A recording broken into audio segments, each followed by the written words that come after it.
Hi, and welcome. You're listening to the X22 Report. My name is Dave, and this is episode 566, and today's date is January 14th, 2015, and the title of this episode is The U.S. Retail Industry is Collapsing, and So is the Economy.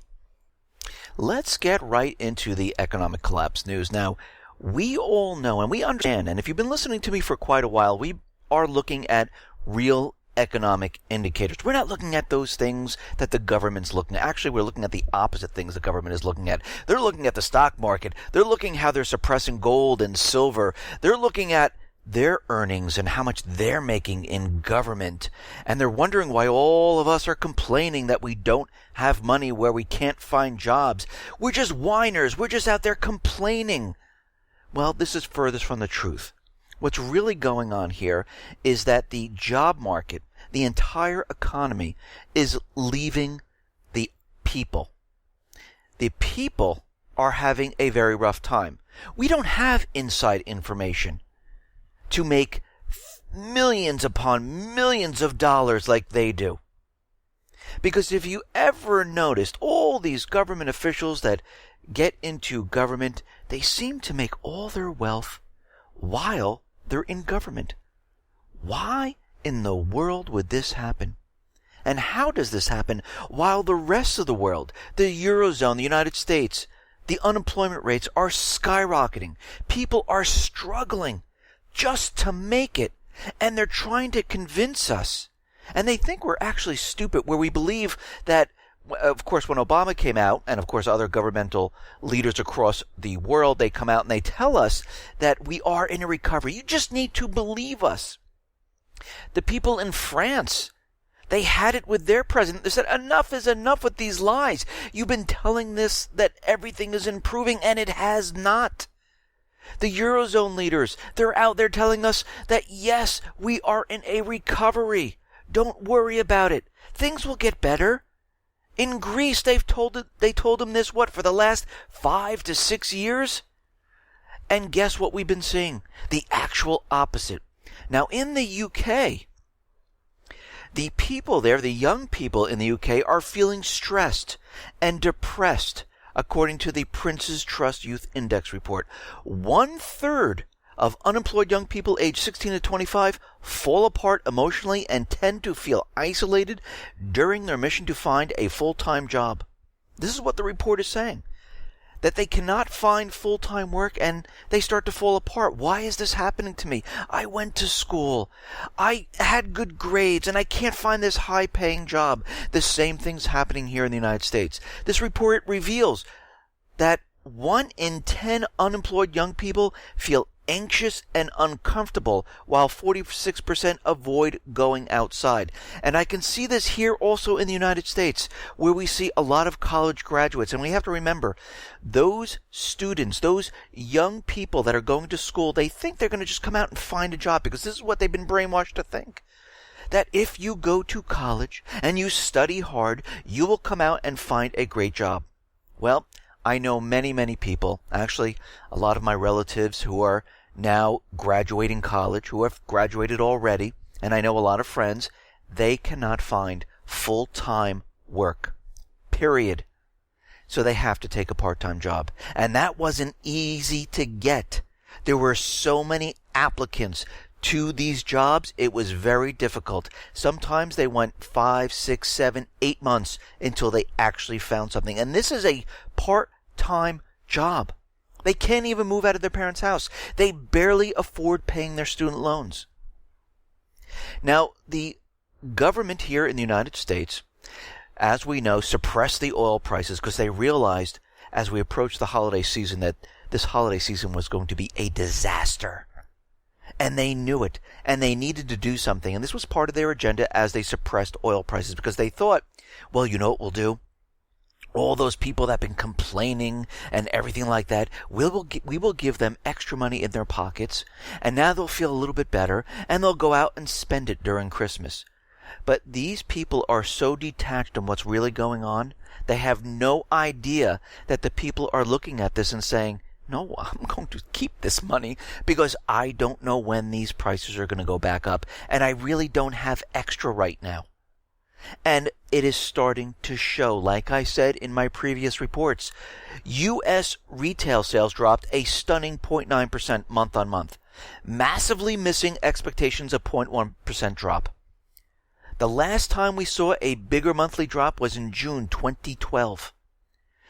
Now, the government, the corporate media, it's amazing how they spin all this. Well, the reason why retail is down is because oil prices are very, very low, and this is what dragged it right down.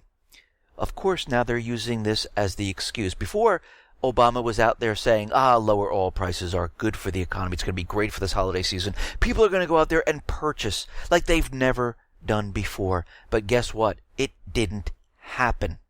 And now they're spinning it saying, the reason for this is the oil prices. So let's do something. Let's remove the oil prices, as they say, is the cause of this. Let's remove autos from this, and let's just look at the retail sales. Well, the retail sales fell by 0.3%, missing expectations of a positive 0.5%. So already they're lying to us. We have to remember, this is not good. This is the busiest season of the entire year. This is where retailers get their income, get the money to survive the rest of the year. What do you think is going to happen? And we've already seen it. Stores are closing. People are being laid off. Let's break it down and let's see something. Well, when we break it down, we see sales decline in 9 out of 13 major categories. Well, let's take a look. Let's dive into this. Electronics and appliance stores down at negative 1.6%. Building material, garden supplies, negative 1.9%. Of course, gasoline stations, as prices came down, it's negative 6.5%. But we know this is not the cause because we stripped it out. Clothing stores and clothing accessories, negative 0.3%. Sporting goods, hobbies, books, music stores, negative 0.2%. General merchandise, department stores, negative 0.9%. Miscellaneous retailers, negative 1.9%. So what are we seeing here? We're seeing a complete implosion of retail. And of course, the corporate media, the government's out there saying, this is a blip. It's the oil prices. That's what's causing all of this. Well, if that is true, and this is the busiest time of the year, what in the world is going to happen January, February, March, April, and the rest of this year? Because the department stores, the retailers, they depend on this time of year to survive. Well, guess what they're going to do? They're going to start closing their stores. We are going to see in shopping malls across America, they're going to look a whole lot emptier as we go throughout this year. Giant retailers, they're going to begin the announcement of hundreds of store closures and thousands of people newly unemployed. This morning, the World News Daily Report announced, and we've covered this before, that Macy's is closing 14 stores. JCPenney is going to be closing about 39, laying off about 2,250 people. Sears is going to be closing about 235 stores, and thousands of people are going to be laid off. C. Wonder is closing 11 of its stores. Wet Seal, as we know, 338 retail stores, laying off 3,700 people. Aeropostale closing 75 stores, and they did that during the busiest time of the year. And they're going to be laying off thousands of people. Radio Shack, as we know, they're closing 175 stores this year, maybe even more as time goes on. And we have to understand that the rest of the market is going to start to trickle in, and we're going to see a lot of store closures. But we have to think about this a little bit further. Think about those people who worked in these stores. Now they're without jobs. There will be more competition for the smaller number of jobs in America, and many people will not be able to find work. We'll see an increase in foreclosures, repossessions, and welfare as they cannot find work. And a lot of these people who have been part-time jobs, they don't meet the requirements of many states where they have to work a certain number of hours and work and get paid a certain number of dollars. They can't collect unemployment. It's even worse for them. Now, think about all those people who provided the inventory for these stores. Think about those people that distributed the merchandise to all of these stores. Most businesses work on a net 30 basis. Do you think they're going to be getting paid if a lot of these stores are closing and a lot of these companies are going bankrupt? No, they have to stand online for their money. They're not going to get it.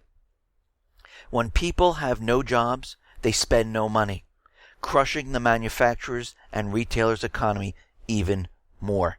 So it is going to get worse, and we're starting to see this. Everything that the government, the central bankers have been trying to do to pump this up, it is not working. And they're trying to provoke as many countries as they possibly can. Actually, if you notice this, they're going from Russia, trying to provoke them. Damn, they didn't take the bait. They went to North Korea, trying to provoke them. They didn't take the bait. They went to China, trying to provoke them. They didn't take the bait.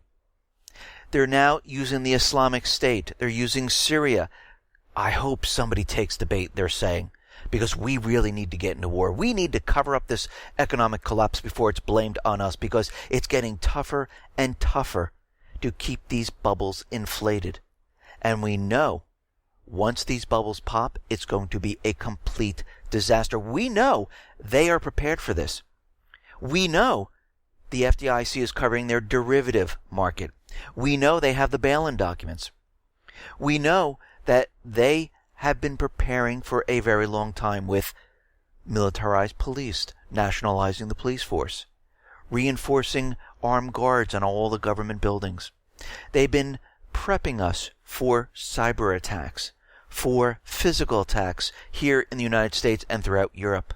So we can see exactly what they're doing, but they're continually giving us the propaganda that we're in this recovery, and we know from following everything, and I'm talking about the real economic indicators. I'm not talking about their illusionary numbers that they throw at us and it makes us feel good, or they do a spin on the title of the economic report to make it look really great. Like, the retail numbers have declined, but don't worry, we're going to see a great bounce come January. I mean, it's absolutely ridiculous. And now with real estate, they're trying to convince us that everything is perfect. It's going really, really well for real estate. Earlier today, the NBA came out with some absolutely ridiculous numbers, namely that there was a 49.1% surge in mortgage applications in the week ending January 9th. Well, all we have to do is take a look to see if this is actually true. Let's take a look at Wells Fargo. Wells Fargo is the biggest mortgage originating bank in the U.S. And what do we see? Come December of 2014, mortgage originations are down by $44 billion. Let's take a look at the graph here. Now, we started the beginning of this year at December 2013 at $50 billion of mortgage originations. We went down in March of 2014 to 36 billion mortgage originations. Then I said we were going to get a bump up during the summer months, which we did. We went all the way up to 48 billion mortgage originations, and now we've slid down to 44 billion. And it's going to continually slide. It's not going to get better. Even Wells Fargo is out there saying, listen, the 2015 mortgage volume is going to be similar or lower than 2014. What does that tell us? And every time they make a statement like this, we know it's going to be much, much, much lower. It tells us that people are tapped out, that people have absolutely no money, and this is why they've been laying off all their mortgage application people in their company, because they realize that people are not going to be taking out this mortgage. Now, we might see a small bump up, which we are starting to see in January, because as we know, Freddie and Fannie, they're going to be pushing that subprime 3% down or maybe 0% down, depending on a builder, if they'll chip in part of the costs, and we might see a little bump up, but this is not going to work. What we're going to see happen is a little bump up, and then it's going to slide right down, because guess what? The American people are just tapped out. There are too many people being laid off. There are too many people losing their jobs. And you have to remember those households that depend on that part-time work while one of their spouses is working full-time and they needed that part-time work, that income has gone away.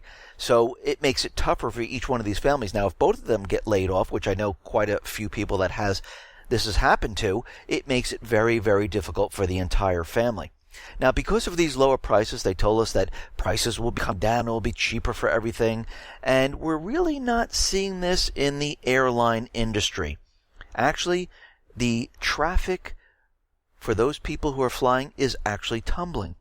Collapsing crude oil prices, according to the mainstream media, the government, is saying that lower costs for business and massive tax cuts for consumers enable those people to have more disposable income to go out and fly and to spend.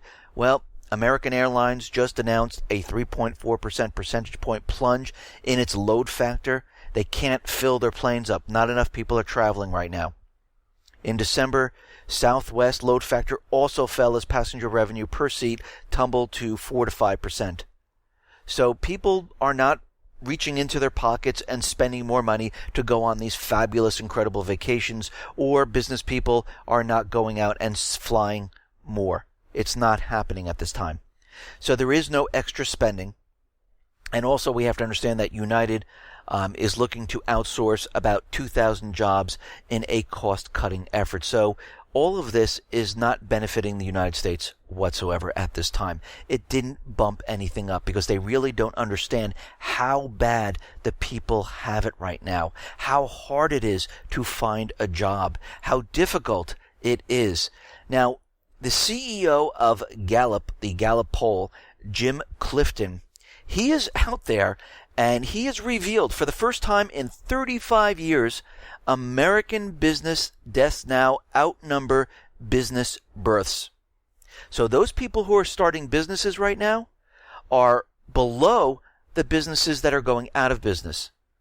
Clifton says for the past 6 years in 2008, employer business startups have fallen below the business failure rate, spurring what he calls an underground earthquake that only stands to worsen as lagging U.S. Census data becomes available. Let's get one thing clear, he says. This economy is never truly coming back unless we reverse the birth and death trends of American businesses. Contrary to the oft-cited 26 million businesses in American figure, Clifton says 20 million of these businesses are merely companies on paper, with zero workers, profits, customers, or sales. In reality, America has just 6 million businesses with one or more employer, 3.8 million of which have 4 or fewer employees. So out of the 26 million small businesses, there's really only 6, because the rest are just paper businesses. There's nothing going on with them. People most likely try to start a company, they incorporated or did something, and it never got off the ground, and they just kept it going. He said, I don't want to sound like a doomsayer, but when small and medium-sized businesses are dying faster than they're being born, so is free enterprise. And when free enterprise dies, America dies with it. And this is exactly what we are seeing. We're seeing people struggling, trying to make it today. And we can see right now the stock market does not reflect what people are going through. It has no bearing on it whatsoever because, as we know, the stock market is completely manipulated. They control it. High-frequency trading, plunge protection, giving free money to the banks to pump it up whenever they need it to pump up because they see it dropping and people selling the stocks. They're trying to keep that alive as long as they possibly can because they realize that is the last indicator. And once that goes, people are going to say, oh my God, the economy just fell apart. But as we know, the economy has already fallen apart. The government just hasn't announced it. Now, as we know, the Baltic Dry Index continually has been falling, and it has reached a point where it was at 709. And then the last couple of weeks, about 1 week or week and a half, the Baltic Dry Index shot up to 763 points from 709. And now it's on its way down. So it's fluctuating right now. And again, the Baltic Dry Index is a very good indicator because speculators cannot manipulate the raw material on there. And this is the material used for manufacturing. And right now, it dropped from 763 back to 757. And it looks like it's on a downward trend. And this gives us an indication on how countries are manufacturing. And right now, we see manufacturing imploding at this point. Now, the World Bank is out there, and they are warning of a global slowdown. And we can see that they're looking at the United States, they're looking at the Eurozone, they're looking at the emerging economies, and they're saying, yes, the entire world is slowing down.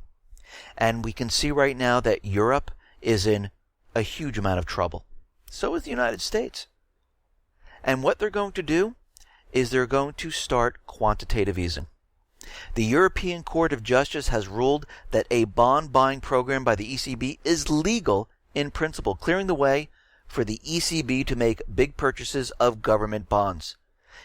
ECB President Mario Draghi is now expected to launch a substantial quantitative easing style operation similar to that of the Fed and the UK to kickstart the economy. Now, we saw how well that worked.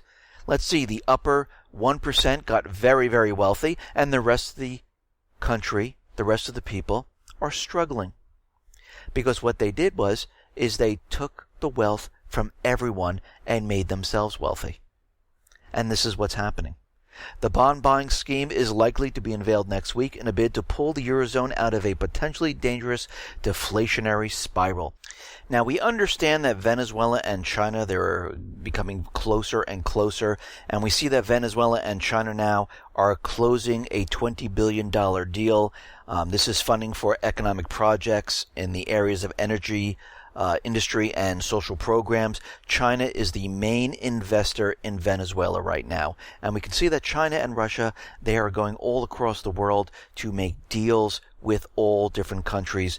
Actually, Russia is saying that the Eurasian Union is open for partners. Come on in and join us. And they're trying to get everyone they possibly can to do this. Now, it looks like Russia has just pulled itself out of the petrodollar. Russia may unseal its $88 billion reserve fund and convert some of its foreign currency holdings into rubles.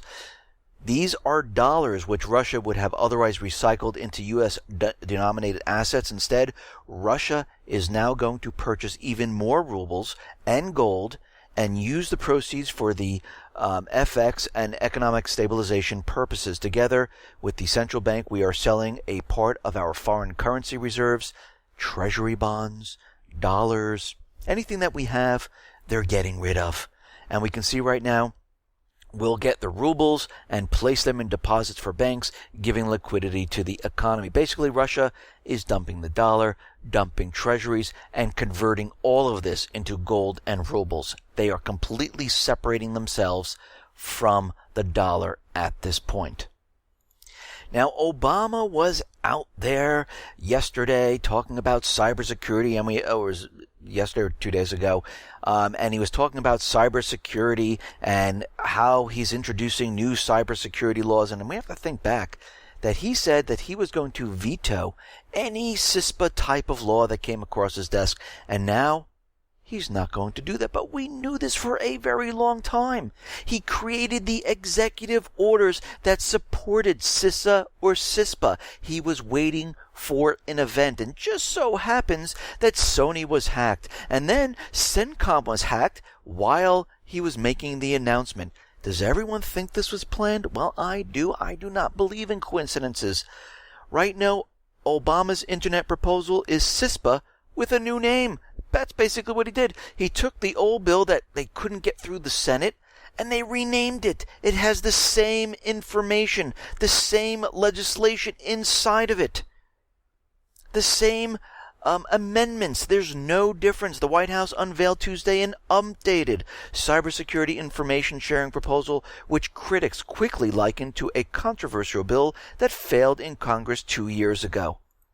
Obama administration said Tuesday its proposal encourages the private sector to share all your personal information so they can understand how the cyber threat is occurring.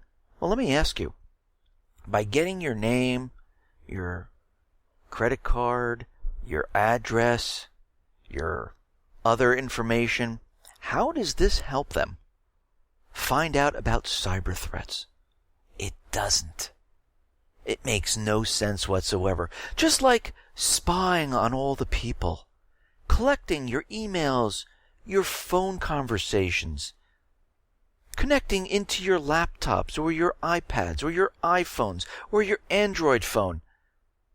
It helps us stop terrorism. Does anyone see this working? Absolutely not, because we know this is not what it's about. It's about finding out who is doing what, where everyone is going, what you're thinking, and they need to add this additional information to create this social profile. The administration said its proposal would also safeguard Americans.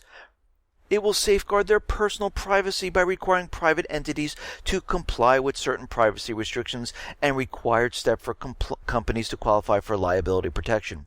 Under CISPA, Google, Facebook, Twitter, Microsoft, others can't promise to protect your privacy.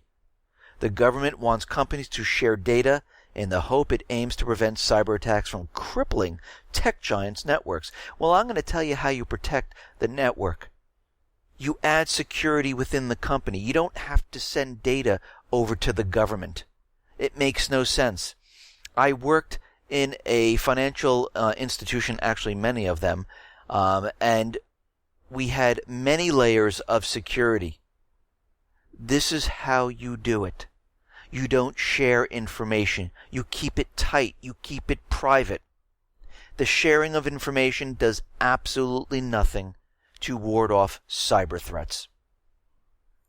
Now, digital rights groups are out there, and they're saying there are flaws in this legislation, and they're skeptical about what's actually in it.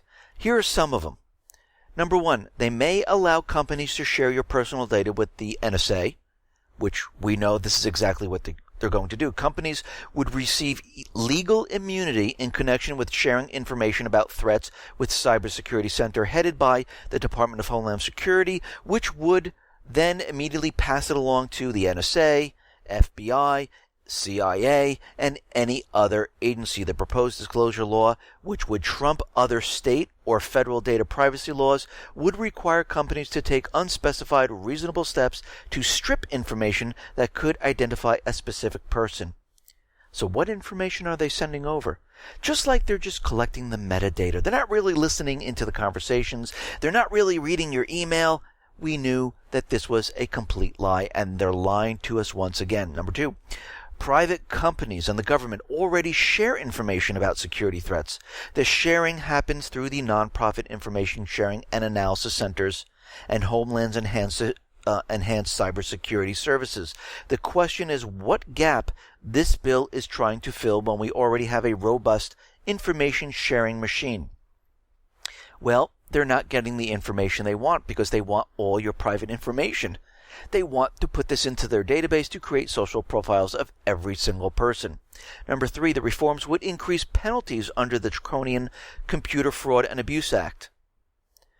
Number four, they supersede state laws. The White House Consumer Data Breach Law would supersede at least 38 state data breach laws, some of which are more stringent than the proposed federal standard.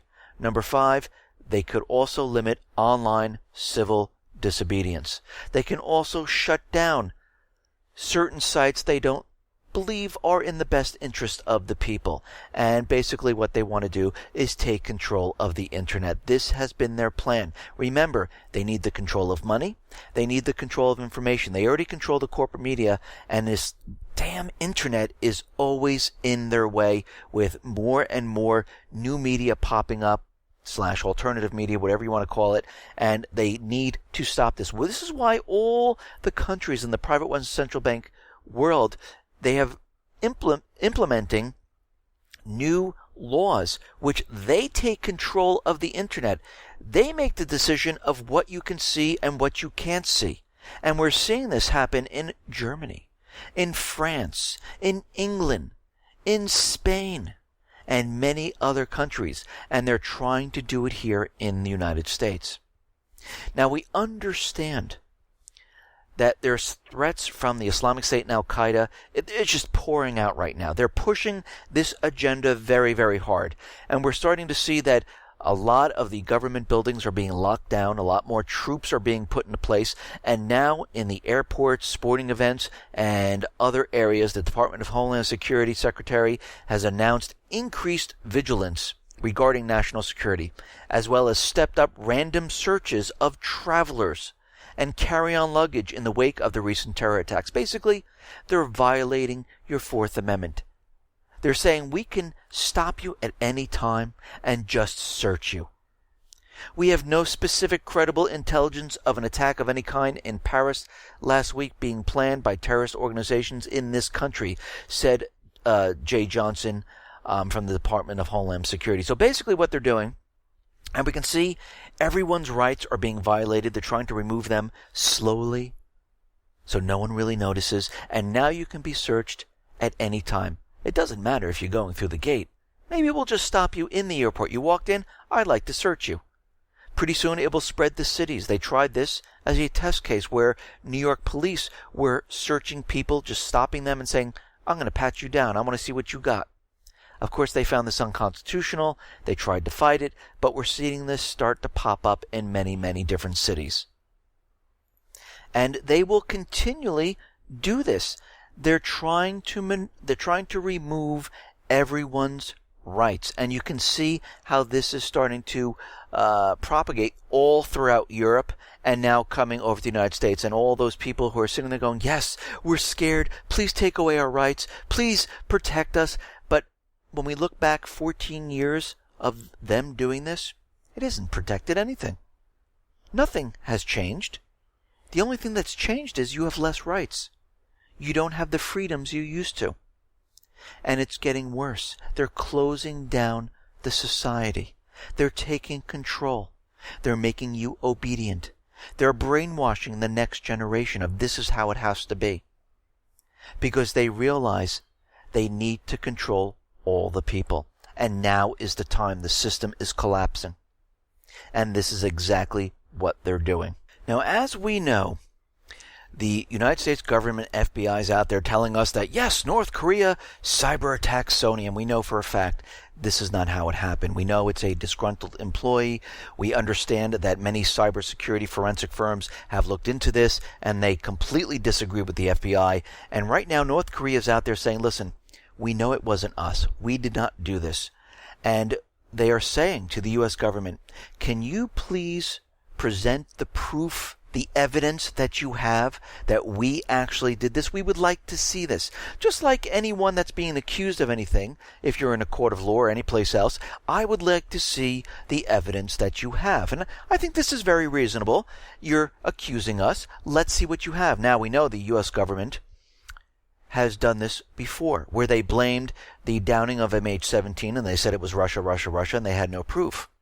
We understand they blame it on a lot of people, but they cannot show proof. Like Russia is invading Ukraine, and they could never show proof. And when they did show proof, it was those 1970 black and white satellite pictures that were very fuzzy with Photoshop arrows on it to convince us that they were invading. Of course, they didn't give us the beautiful 3D sharp image close-up where you can read the writing on the tanks. They didn't give us that because they really didn't have proof whatsoever.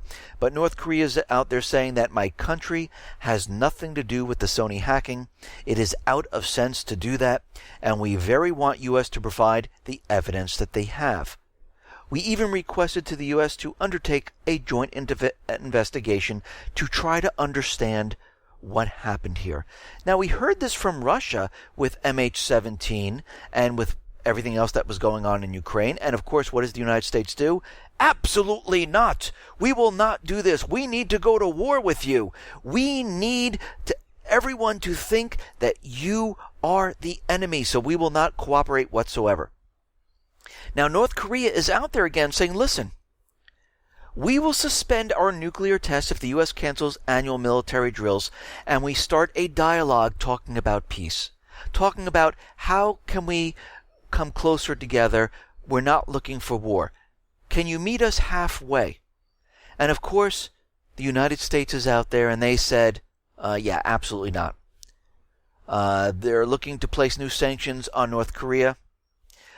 New sanctions announced by the president on January 2nd provided a tremendous amount of flexibility, and the goal was to identify remaining financial institutions that allow North Korea access to the global system, which could face sanctions themselves, and they're trying to pretty much break down their economy. They want North Korea to do something. They're provoking them. Now, the State Department spokeswoman Jen Psaki says the U.S. is going to reject the proposal that North Korea is making. They're saying that the nuke test and the U.S. drills are two separate issues. They have nothing to do with each other. Well, we know they do. We know the U.S. is out there.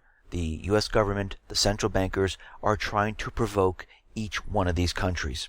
And what's very interesting about this is that they're not even saying, you know something, let's meet, let's talk, and maybe we can come out with some other alternative of what's going on. But they won't even meet them. All they say, and this is always absolutes, they must stop their nuclear weapons testing. They must stop their nuclear test. They must ramp down their aggressive behavior. That's all they ever say. They never talk about peace. And we know Obama won the Nobel Peace Prize. So where is he? Where is this person that talks about peace? Nowhere to be found. Now, out in Ukraine, we see that Joe Biden is out there, and the U.S. Treasury has now pledged an additional $1 billion in loan guarantees to Kiev, bringing it up to about $2 billion. The latest loan guarantee will be part of the international effort to help rebuild Ukraine's ailing economy. Well, why couldn't they take this money and put it back here into the United States? $2 billion. Wouldn't that help? Wouldn't that help Detroit? Wouldn't that help the homeless veterans? Wouldn't that help the homeless children here in the United States? Why are we sending billions upon billions of dollars to other countries when we need help right here? Is this Congress, is this government so blind that they don't see what's going on here? Well, they do see what's going on, but the central bankers control them. They're bought and paid for, and their mission is to spread debt across the globe. They cannot do it here in the country because it's the same country. It's like a bank loaning their own bank money. It makes no sense. So they have to go out to other countries and do this. And they don't care what happens to the veterans. They don't care what happens to the homeless children. They don't care what happens to the people in Detroit. This is self-evident by their actions, exactly what they're doing, which is nothing. Now, Kiev is planning to introduce a special pass which will require people to cross the contact line in all the conflict zones in Donbass starting January 21st. And we could see the pass control regime is going to be a problem. To get a pass, citizens will have to show passports and a copy of a document detailing the itinerary and the purpose of the trip to the territory which is under control of Kiev. Citizens will need to introduce the documents right at the checkpoints. So basically what they're doing is they're setting up checkpoints, and you need to show your papers. And they will receive a special pass, which will be ready within 10 days. The Donetsk Republic's foreign ministry said on Tuesday Kiev's decision to tighten traffic control in eastern Ukraine comes in a grave violation of the fundamental rights and freedoms of citizens, and absolutely it does. Now, lawmakers of Ukraine Parliament have issued an address to the European Parliament and the Parliament Assembly of the Council of Europe, which is the EU states, the United States, Canada, Japan, Australia. They want them to recognize the Donetsk and Lugansk People's Republic as terrorist organizations. This is the way to promote peace. We see how this is working. So basically, they're ramping up all their military assets. They're training all their soldiers. They're now enlisting about 50,000 more people. They're taking the people's cars, using them for the military. And now they want the pace the Parliament of Assembly of the Council of Europe to recognize the Donetsk and Lugansk area as a terrorist organization. Very interesting. And we can see already the OSCE is saying, listen, we're going to be pulling out some observers there in the eastern Ukraine section because the violence is getting worse. And some of the member states have temporarily withdrawn their monitors from the Lugansk and Donetsk regions. Why would they be doing this at this point in time? Because they're ready for a major offensive. You see how they're putting everything in place and getting ready to do this? NATO is out there. The head of NATO is urging Russia on Wednesday to drop its support for separatists in eastern Ukraine. We call on Russia to respect the Minsk agreement, to use all its influence on the separatists to make them respect the ceasefire. So we can see already they're starting the propaganda up. They're saying Russia is doing this. They're attacking. Now, out in the Middle East, we understand the people are taking over Yemen, Libya, Lebanon, Iraq, and they're doing everything they possibly can to keep control. When I say they, the United States government, central bankers, the coalition, and they're basically trying to have talks with the Libyan people that have taken over the country, and they're saying, listen, why don't we aim for a unity government where you can share the government? This would work. And the people of the country probably will not go along with this, and we can see once they don't go along with this, the U.S. government, France, the coalition, they will be going into Libya. They're trying one more time, and it doesn't look like the talks are going very well. Already they're starting the propaganda up that al-Qaeda groups maintain bases where the Islamic State has been growing in strength, and now it is becoming a major headquarters for terrorists, and they're continually going on and on about this because they're getting ready. As these talks fail, they'll be getting ready for a major offensive in Libya to repair the government, the puppet government, and bring them back in and to push out the people of the country. Now, as we know, CENTCOM was hacked, and of course, Anonymous is saying that it came from Maryland, but don't worry, the government is telling us, no, it came from the Middle East, it came from the cyber caliphate, it came from the Islamic State, and they're blaming it on a British jihadist who fled to Syria in 2013. Basically, they're saying, we have no proof whatsoever, but we think it's them, and we think it's Junaid Hussein, who was the leader of the cyber caliphate, though they could not confirm that he had any personal involvement in the attack. So basically, they're just trying to convince us that it was the Islamic State, and we know for a fact this is being used for their agenda. Their agenda is to make us believe that the Islamic State has the ability to cyber attack our infrastructure, the power grid, the financial institutions, and they're using it so we can bring troops into Iraq and then Syria to go after the Islamic State. This is all they are doing. Now, we understand out in Paris, France, they had this unity march of all the leaders out there, and they all had joining arms. But what's very interesting is that all the leaders were there, and it was a photo op. There were no marchers behind them. They weren't really leading the march. Basically, it was taken on a side street. I have the picture on the X22 report. You can take a look. They're all huddled together, joint arms, and they're talking about the First Amendment, freedom of speech, the rights of the people. But then we got to take a look at some of these leaders. The first leader, let's take a look. Jordanian King Abdullah II. There's now a law in Jordan allowing the government to shut down any website it wants. And it's been put to use on hundreds of sites, including many news outlets. Yeah, that's free speech. That's rights of the people. Ukrainian President Poroshenko. He has imposed new military escort rules for battle zones. They've also detained and expelled some journalists themselves when coverage wasn't going their way. Prime Minister Benjamin Netanyahu of Israel.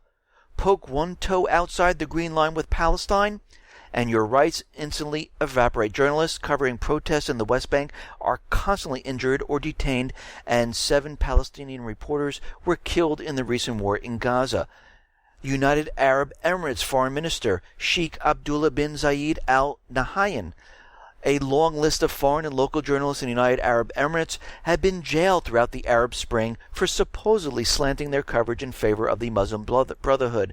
And this goes on and on and on. And recently in France, where they're saying, yes, freedom of speech. Well, guess what? A French comedian is now aware that if he posts anything on his Facebook, he can be arrested. And of course he went out there and he said, I sympathize with the Paris gunman. Well, in free speech, you can't say that's allowed, that's not allowed. That's not how free speech works. Everyone is allowed to speak their mind. And when you start picking and choosing and letting the government pick and choose, there is no more free speech. It's gone. And this is what we see happening. And as we talk about the rights, I just wanted to read a poem from German pastor Martin Niemöller. Initially, he supported Hitler, but he later opposed him, and he was imprisoned in one of the concentration camps. And he learned the hard way that if you keep your head down, it doesn't keep one out of trouble. And Washington's blog kind of modernized his poem, and here is the poem. And it's called First They Came. First they tortured a U.S. citizen and a gang member. I remained silent. I wasn't a criminal. Then they tortured a U.S. citizen, whistleblower, and Navy veteran. I remained silent. I wasn't a whistleblower. Then they went after top NSA and CIA officials with guns, espionage, prosecutions, and imprisonment for revealing corruption within their agencies. I remained silent. I don't have any inside information. Then they locked up an attorney for representing accused criminals. I remained silent. I wasn't a defense attorney. Then they arrested a young father walking his son simply because he told Dick Cheney that he disagreed with his policies. I remained silent. I never talked to an important politician. Then they said an entertainer should be killed because she questioned the government's version of an important historical event. I remained silent. I wasn't an entertainer. Then they arrested people for demanding that Congress hold the president to the Constitution. I did not speak out. I never protested in Washington. Then they arrested a man for holding a sign. I held my tongue. I never held that kind of sign. Then they broke a minister's leg because he wanted to speak at a public event. I said nothing. I wasn't a religious leader. Then they shot a student with a taser gun and arrested him for asking a question of a politician at a public event. I remained silent. I wasn't a student. Then they started labeling virtually every innocent and normal behavior as marking Americans as potential terrorists. I remained silent. I didn't want to be called a terrorist. Then they threw politician dissenters in psychiatric wards. I remained silent. I didn't want to be seen as crazy. Then they declared that they could assassinate U.S. citizens living on U.S. soil without any due process of law. I remained silent. I didn't want to be on that list. Then they called for the founder of Independent Publisher to be killed by drones. I remained silent. I don't want to worry about drone strikes against me. Then they started spying on all Americans, even though top experts say that doesn't protect us from terrorism. I remained silent. I didn't want to call even more attention to myself from the spies. Then they charged the partner of an investigative journalist with terrorism for transporting whistleblowing documents to the journalist regarding illegal NSA spying. I remained silent. My wife isn't a journalist. When they came for me, everyone was silent. There was no one left to speak out. Listen, everyone, thanks a lot for listening. Be well, be safe, and especially be prepared. Thanks a lot.